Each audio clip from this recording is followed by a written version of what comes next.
All right, well, we'll get started with bi-monthly reports. Got a couple bi-monthly reports. Yeah, so I just included April and May since we missed June's meeting, just for you guys to look over. Comparatively, everything's about the same as it was. Business as usual. Vital Records is moving along seamlessly. We did just hire a new clerical assistant in the Vital Records office. Katie Brubaker, she worked here previously with Marlene for a couple years, so she came back, and she's been around for about 3 weeks now. That's been going really well. It's been honestly super helpful having somebody in there to help just hear everything that needs to be done, and then I can kind of focus on other tasks, so that's been really great. As far as Vital Records go, everything's about the same. Obviously, we're still not having births here in Wells County. However, I did pull a report a couple weeks ago. We're just looking for information, and even though they're not being born in Wells County, they are being born elsewhere. So there were 70 babies born to Wells County residents in the last 2 months. So even though our numbers don't reflect it, that does still happen. And then that's really about it. The state made some changes for like birth amendments, name changes, gender changes, a lot of those things. So a lot of those they completely removed from our office. A lot of that now has to go directly to the state. So kind of made it a little bit easier on us who have to answer some of those harder questions. It's just now right to the state.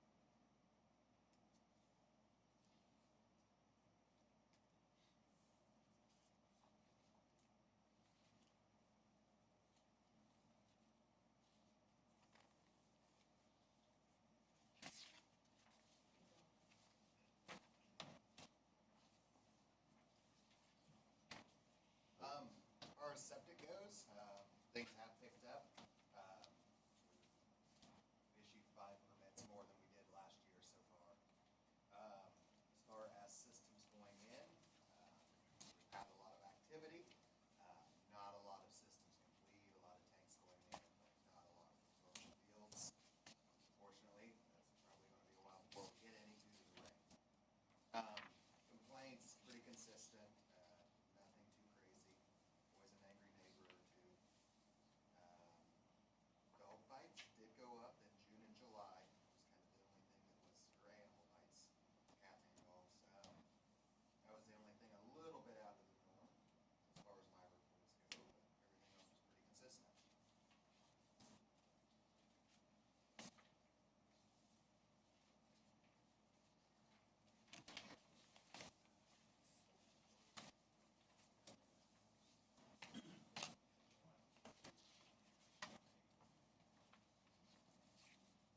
As far as food goes, there was an increase in mobile inspections due to the Wells County Fair and just summer in general.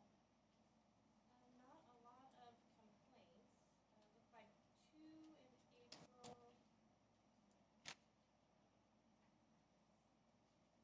1 in June, and that's about it. We've been every other week having a mobile retail food establishment training, a webinar. They're going to change how we're doing the mobile unit inspection starting January 1st. So there's been training on that. Looks like there'll be an in-person training in October. I don't know if you want to go into exactly What that means? Yep, so the permitting for mobile units is going to change starting January 1st of 27. This is kind of 18 months in the works, and IDOH still doesn't have a clear picture of exactly what it means and how it's going to work. However, all permitting is going to be through the state instead of through the local health departments. So a mobile unit will get 1 permit, and they are permitted statewide now instead of in the county. So the state wants 2 inspections. There'll be a database online that we can access to determine if people had inspections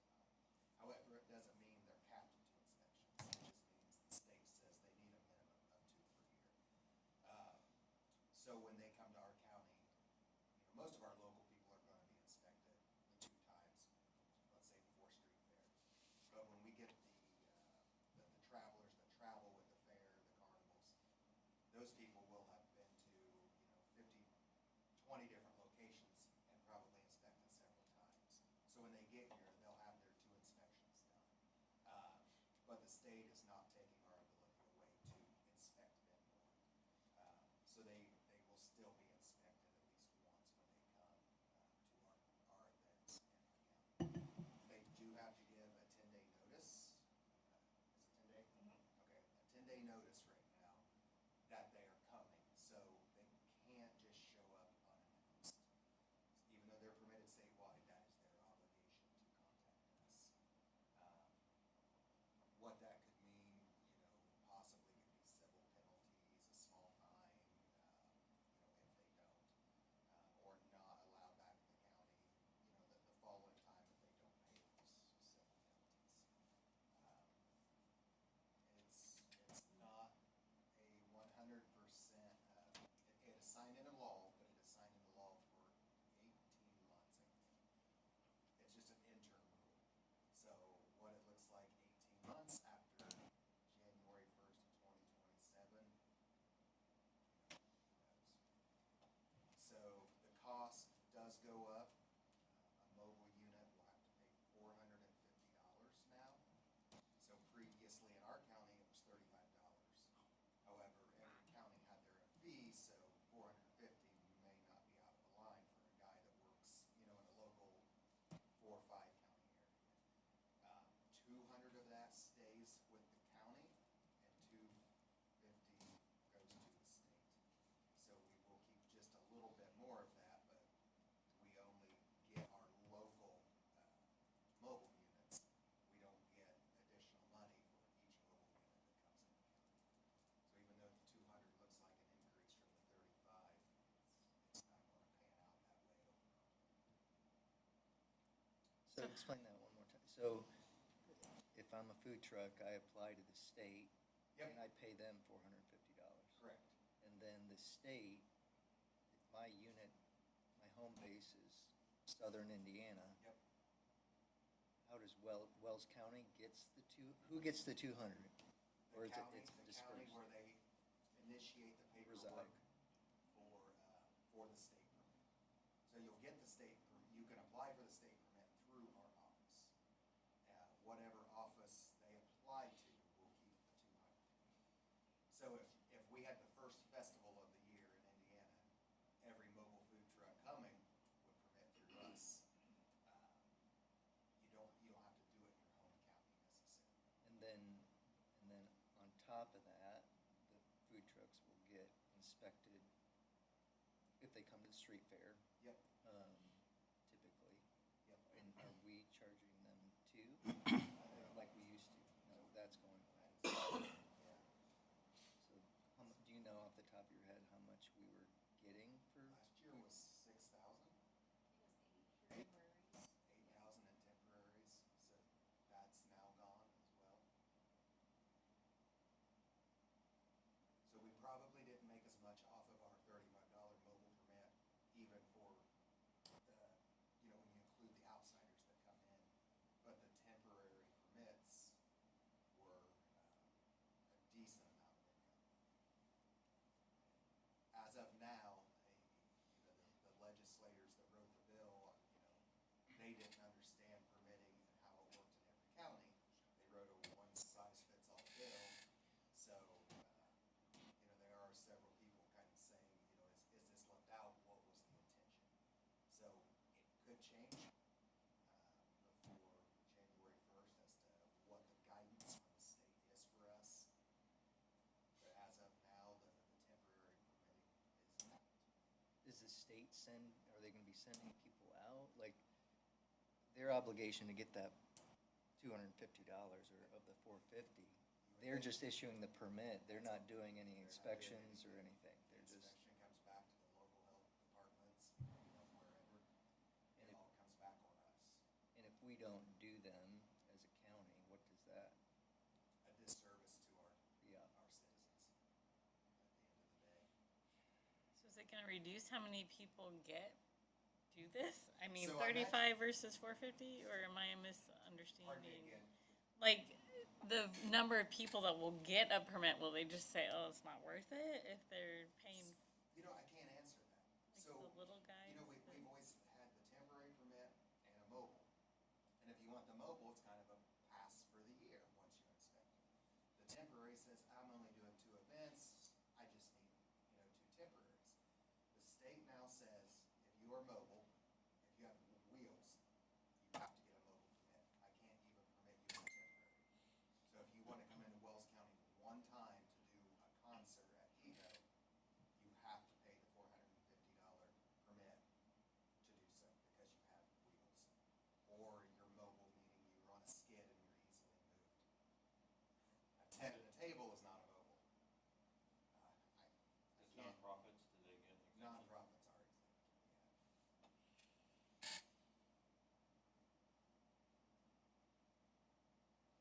So a table person, do you guys inspect those? yeah. Yeah, But they're considered different than a mobile? they are. This isn't the way they say it, but the temporary permit for like a table and a tent is saying it's a makeshift brick and mortar establishment. So I'm temporarily building a restaurant at the street fair, let's say. What if they Versus a bring, mobile that has wheels. but if they use the wheel? I know. Because I see that. Like, they have their wagon behind them and they use We'll probably their- see more tents this year.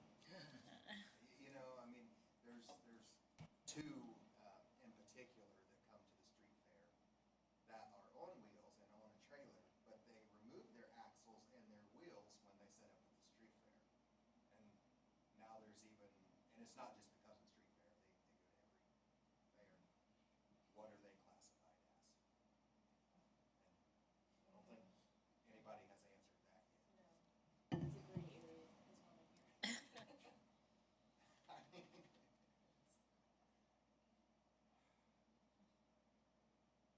we've had 18 months to prepare for this. I say we, IDOH, but 18 months, and, you know, there's just a few months away.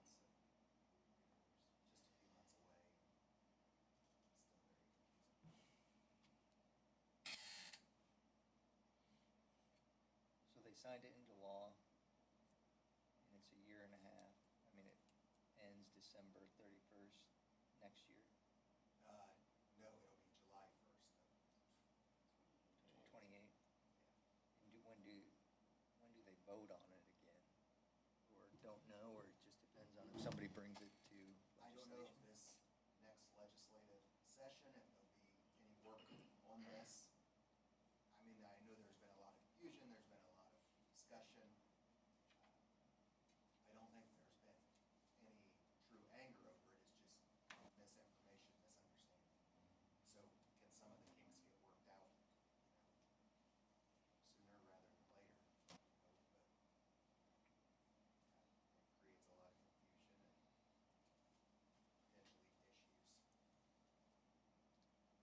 Do you know what that's called?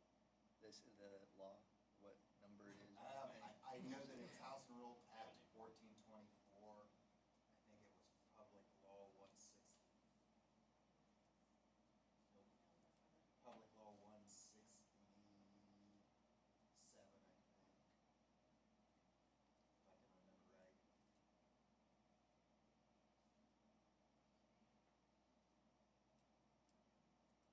So the good thing is, we probably won't have to deal with any of it until July. For the 4-H fair will be the first. So several counties will have already went through some of this process a few months in advance. So hopefully through our channels of communication, other counties kind of work through some of the bugs before we have to. Trying to stay optimistic there.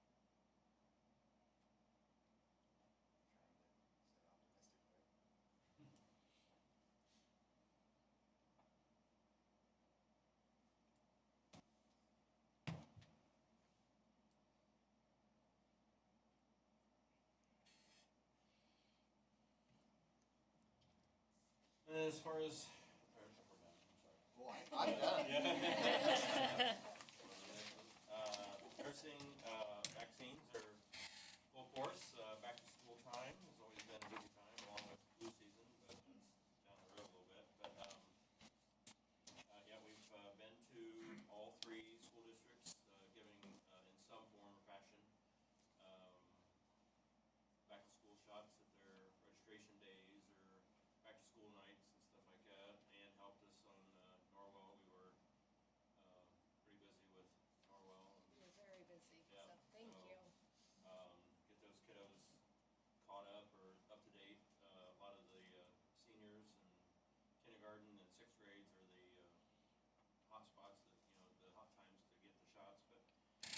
anybody that really was behind, we got caught up. So vaccines are going strong here.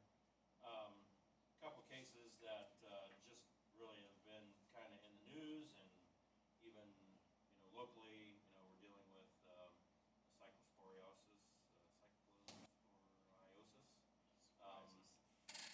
Everybody knows what that is. They still say that it's not been isolated or identified who is at fault for doing this, but it's obviously lettuce, fresh produce, the cyclospora just is a parasite that is on that lettuce or vegetable and infects us. Then we have, according to the dashboard from the state, we have 8 reported cases, 3 of which are currently active, ongoing.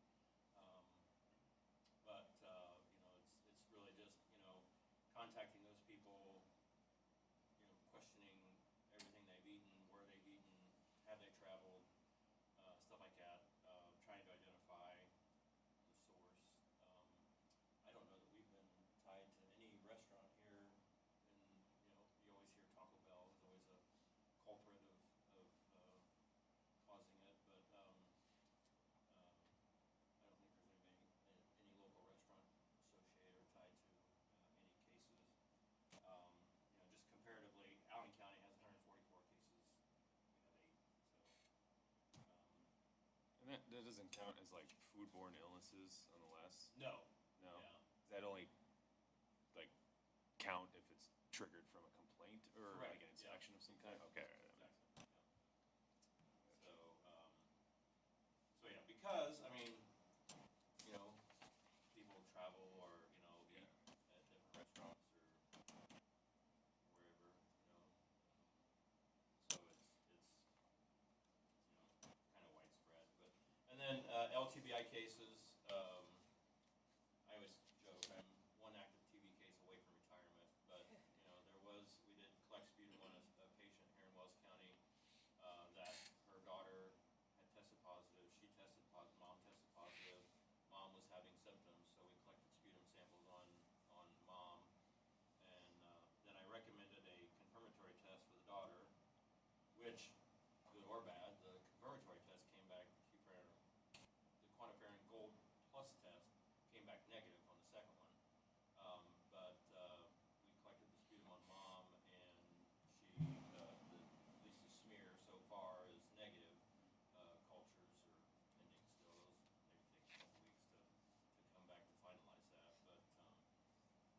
But definitely an increase in LTBI. I think I got about 5 or 6 cases of LTBI that I'm going to try to get them all on the same medication regimen. If they want to do the medication, they could still decline to do that if they want, but it does help from LTBI becoming active TB, which 10% of cases can do that, but it's their choice. They can do that, and that's free medication through the Purdue Pharmacy in the state of Indiana. So. What are the options that we give them? As far as the medication, Yeah. it is. It's been a while since I've had it. I'm not sure of the names of them, but it's a 4-month regimen. Yeah. Once a week. Like 2 meds? 2 medicines. Yeah. Yeah. So, but the names escape me right now. But yeah, it's much different than the DOT. Daily active TB medicines that we administer. So it's a little less time consuming and stuff. But yeah, it's a process, sure. So we've had an uptick in those and all the other stuff going on.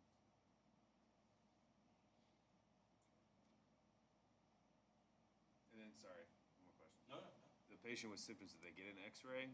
They got an X-ray. They did, It okay. was abnormal.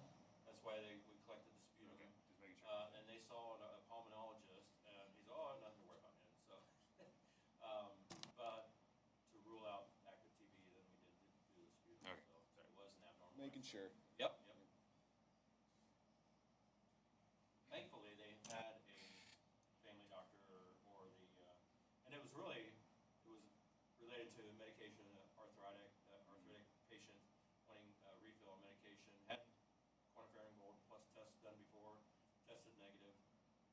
back positive.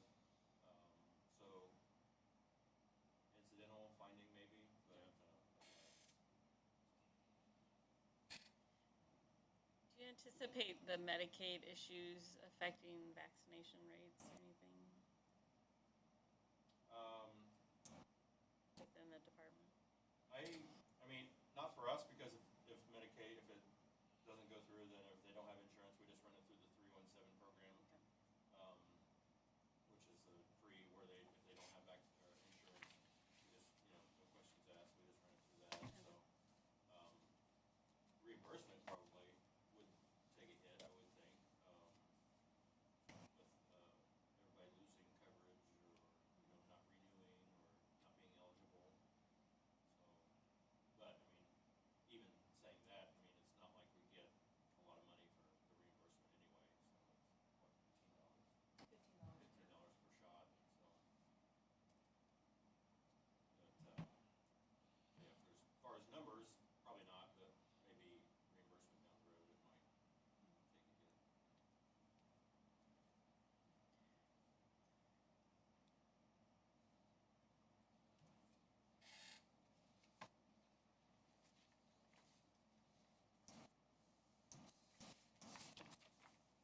Dr. Huggins, any update on your end? You're talking about Patagonia? I am not. Okay. Yeah, so Patagonia is bringing on doing some billing for us as well, and we had an issue, billing and collecting on some of the vaccinations and visits that we had early on in that transition. We finally kind of got that dialed in, and we're starting to collect on some of those accounts. Some of them have sunsetted to where we can't collect on them because it's been too long. So we just got a bill for them for this upcoming year, and so we're gonna try to get that rate reduced since it didn't do their part. So that's still ongoing, but frustrating. Going a lot smoother now. Yeah. We started, kind of went like 6.5 months without getting any payment from Medicare or Medicaid. Since then, we've probably gotten close to 1,500 in the last couple of weeks, so slowly starting to trickle back in.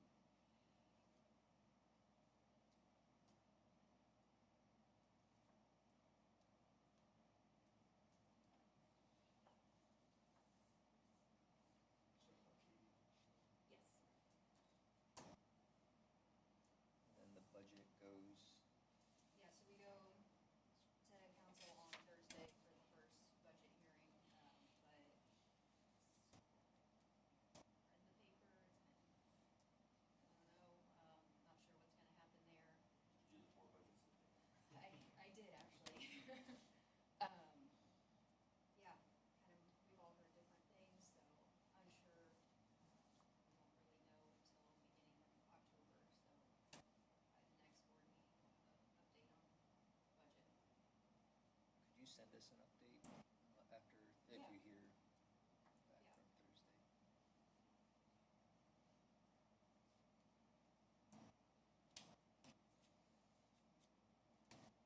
Is there a motion to approve the bi-monthly minutes? So moved. All in favor? Aye. Any opposed? Any other question? LA, do you have anything? or- Yes, I got notified on Friday that the construction crew is moving equipment into Toxin this week.